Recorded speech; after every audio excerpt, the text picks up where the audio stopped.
Hi, it's David Ostriker. It's Parsha Vayera. It's the end of October. The weather is changing. It's windy. It's rainy.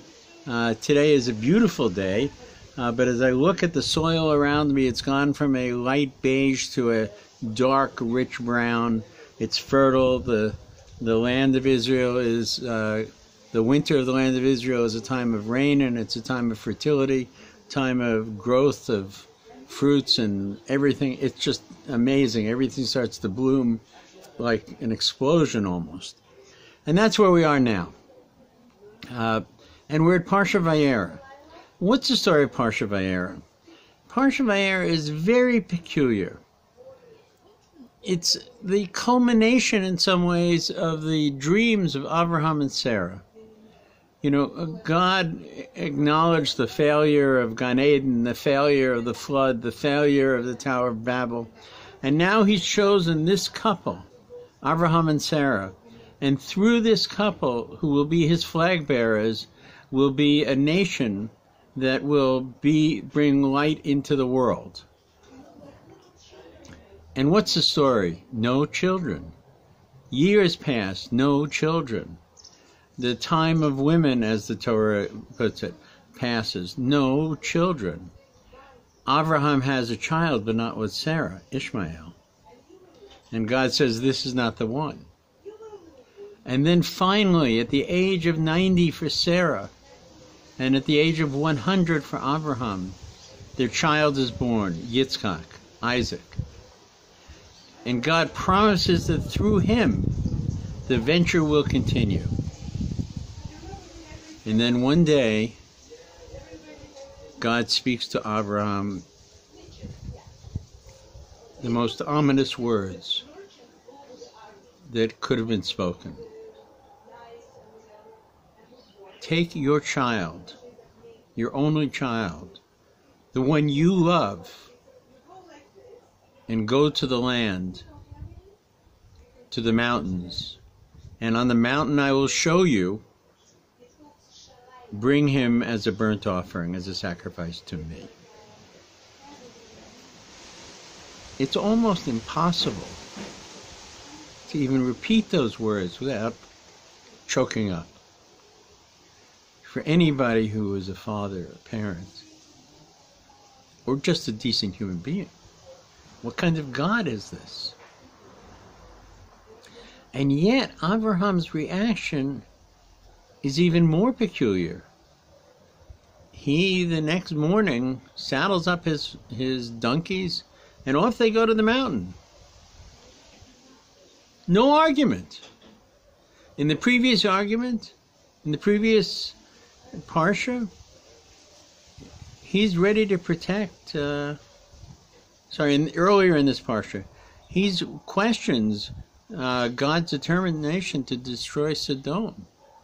Will the God of all the world, the judge of all the world, not be just? And yet here, off he goes.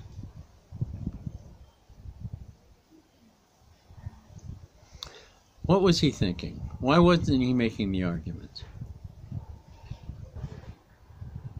It's a very simple calculation one could make, although Kierkegaard and others have made great psychological, others anthropological observations about this one. But to me, the most curious one, and one that maybe touches our humanity, our finiteness, so to speak, is Abraham's calculation. Abraham was a scientist, an early scientist. He was an observer of natural events and calculated them and noted them and came to understand that there must be a God just through these observations. So what was his difficulty? On one hand, it wasn't, I should have pity on my son because I'm a father. On one hand, it was, God has made me a promise that I will have a child, and that this is the child, Yitzchak, and that through him the venture of monotheism, of one God, of a kindness to the world will continue. And on the other hand, he tells me I should bring him as a sacrifice, as a korban.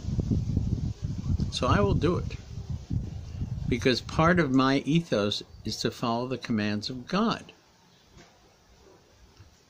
But I have to admit, says Avraham to himself, this is not just cruel, but strange. This God can't do both.